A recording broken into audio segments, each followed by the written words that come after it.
நமக்கு ஆதிக்கு போதலைன்னும்போது ஸ்பேஸாலேயோ டைமாலேயோ அதாவது டிஸ்டன்ஸாலேயோ டைமாலேயோ நம்ம அந்த இடத்துக்கு போய் உட்காந்துக்கணுன்றது அவசியம் இல்லை.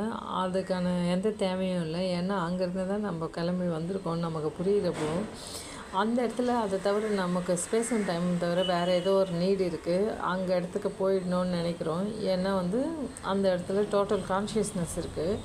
அந்த அறிவு வற்றா பேரறிவுன்னு சொல்லி மகரிஷி சொல்லுவாங்க. இன்னும் 4 குணங்கள் சொல்லுவாங்க. அந்த இடத்துக்கு நம்ம போகிறப்போ அந்த வற்றா பேரறிவு நமக்கு கிடைக்கிறப்போ வற்றா இருப்புன்னு சொல்கிறது, பேராற்றல்னு சொல்கிறது, அதாவது அந்த அறிவு தான் ஆற்றல்ன்றதும் ஒரு குறிப்பிட்ட டைரெக்ஷனில் வரும்போது அந்த ஆற்றல் அறிவாக மாறுதுன்னு நமக்கு புரியுது. ஒரு பர்பஸோடு வரும்போது அந்த அறிவு அடையிறதுக்காக தான் நம்ம அதை கேட்குறோம். அப்போது அந்த அறிவு மட்டும் நம்ம பெறணும். நமக்கு ஸ்பேஸ் அண்ட் டைமால் இதே இடத்துல இருக்கணும். ஆனால் எனக்கு அந்த கான்ஷியஸான அறிவு மட்டும் வேணுன்றப்போ நம்ம அந்த இடத்துக்கு எப்படி போகிறது? ஸ்பேஸாலேயும் நம்ம போகக்கூடாது, டைமாலேயும் நம்ம போகக்கூடாதுன்னா அந்த இடத்துல இருக்க அறிவை நம்ம எடுத்துகிட்டு வரணும். ஒரு இடத்துக்கு மூவ் பண்ணாமல் நம்ம அங்கே இருக்கிற ஒன்றை நம்ம எடுத்துகிட்டு வரணும்னா நமக்கு தேவையானது ஃப்ரீக்வன்சின்றது நம்ம புரிஞ்சுக்கிறோம். அந்த ஃப்ரீக்வன்சிக்கு நம்ம அந்த போகிறது மூலயமா அந்த இடத்துக்கு கூட நம்ம கனெக்ட் ஆகிடுவோன்றது நமக்கு தெரியுது.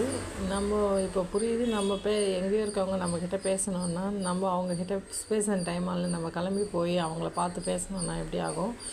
இல்லை அவங்க மூலயமா நமக்கு மெசேஜஸ் மட்டும் நமக்கு வந்ததுன்னா அந்த ரிசீவ் பண்ணிக்கிறதுக்கு அந்த ஃப்ரீக்வன்சி இருக்கிற ஃபோன் நம்பர் வழியாக நம்ம அந்த ஃப்ரீக்வன்சியை தான் செட் பண்ணிக்கிறோம். ரேடியோ வழியாக அந்த ஃப்ரீக்வன்சியை தான் செட் பண்ணிக்கிறோம். டிவி வழியாகவும் அதை தான் செட் பண்ணிக்கிறோம். இந்த 3 விஷயங்கள் மூலயமாவும், தொலைத்தொடர்பு மூலயமாவும், வெப் மூலயமாவும் நம்ம அந்த ஃப்ரீக்வன்சி வழியாக தான் கனெக்ட் ஆகிறோன்றப்போ நம்மளும் அந்த அந்த டோட்டல் கான்ஷியஸ் இருக்கிற இடத்த நம்ம அடையிறதுக்கு நமக்கு ஃப்ரீக்வன்சி போனால் போதும்.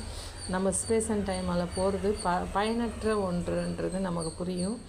இது உங்களுக்கும் புரியும்னு நம்புகிறேன். இந்த ஃப்ரீக்வன்சி பயணத்தை தர்றதுக்கு தான் நம்ம அந்த தியானம் தவம் மூலயமா எல்லாமே செய்கிறோம்.